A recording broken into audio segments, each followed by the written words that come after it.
अब मैं आता हूँ कि पिछले 1 साल में हमने हिंदी माध्यम में क्या दिया था और अब मेरा क्या कमिटमेंट है। जब मैं हिंदी माध्यम में आया था मेंस के लिए, तो मैंने आपसे कहा था कि मैं हिंदी माध्यम में one of the best content deliver कराने की कोशिश करूँगा।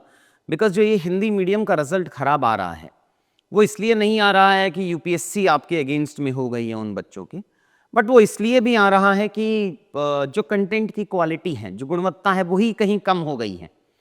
यूपीएससी में जो हिंदी माध्यम के बच्चे हैं, जो प्रीलिम्स पास ही कर रहे हैं, उनकी संख्या करीब 550, 600, 650 पे आके बंद हो जाती है।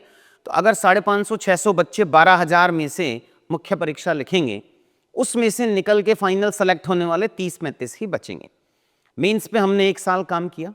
उस मेंस में 1 साल काम का नतीजा क्या है, वो मैं आपको पहले दिखाता हूँ कि उस मेंस में 1 साल का नतीजा ये निकाला है कि हमने पिछले 4-5 महीने से हम इन चीज़ों पे काम कर रहे थे जिसमें 1 पेजर नोट्स हैं। आप गूगल पे जाके सर्च करिएगा द IAS 1 पेजर नोट्स, तो आपको दिखेगा कि किस क्वालिटी के नोट्स हमने हिंदी माध्यम के लिए अवेलेबल कराए हैं।